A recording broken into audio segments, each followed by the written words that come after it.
arbitrary standards fail any test for constitutionality and, for that matter, for wise social policy.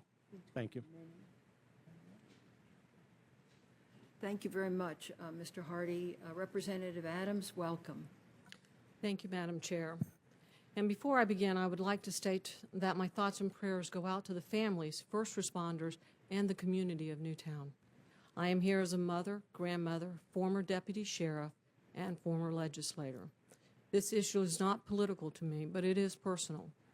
I spent over 17 years as a law enforcement officer in Orange County, Florida, during which time I had the unfortunate experience of looking down the barrel of a rifle with the assailant's finger on the trigger, knowing that if that trigger were pulled, I would not be here today. I have also experienced the fear that grasps you when the lasered sight from a 9mm Desert Eagle puts a dot on you.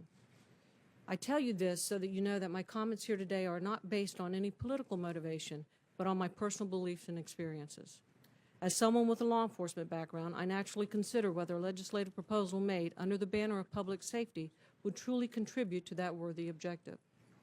Concerning the proposal to ban a wide variety of semi-automatic rifles, shotguns, and handguns, and ammunition magazines that hold 11 or more rounds, I think it's an easy question to answer. When Congress approved the 1994 ban, it required that a study of the ban's effectiveness be conducted. That study found that the banned weapons and magazines were never involved in more than a modest fraction of all gun murders. Several years later, a follow-up study found that assault weapons were used in a particularly small percentage of gun crimes, and that assailants fire less than 4 shots on average, a number well within the 10-round magazine limit imposed by the ban. Given the outcome of these studies and the fact that the nation's murder rate, which was already in decline prior to the 1994 ban, continues to decrease, legislation that seeks to ban semi-automatic firearms and restrict magazine capacity will not address the root causes of America's violent crime problem or greatly contribute to public safety. Because it is not the lack of laws that is the problem, it is the lack of enforcement of existing laws. 10 years ago, I ran for office because I watched as elected officials pass feel-good legislation without any regard for implementation and enforcement of such laws.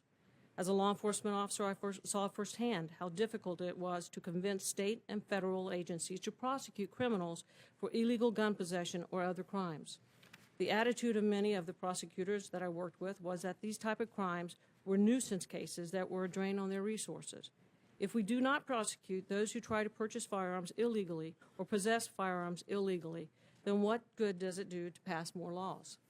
In addition to enforcing already existing laws through prosecution, we must get a handle on how to keep firearms out of the hands of the mentally ill, a problem that my state of Florida has proactively addressed over the past 7 years. In 2006, as a member of the Florida House of Representatives, I sponsored House Bill 151, which required the state to create and maintain a database of persons adjudicated mentally defective or committed to mental institutions. The bill also required that authorized law enforcement to disclose the collected data to federal government agencies and other states for use exclusively in determining the lawfulness of a firearm sale or transfer. 2 years later, another bill I sponsored expanded the use of the mental health database so that law enforcement could also check residents applying for concealed carry permits and firearm licenses, and expanded the definition of adjudicated mentally defective to include those involuntarily committed to outpatient mental health treatment centers. Both of these bills are excellent examples of laws that improve public safety by keeping firearms out of the hands of the mentally ill without endangering the freedoms of law-abiding gun owners. We are at a turning point now.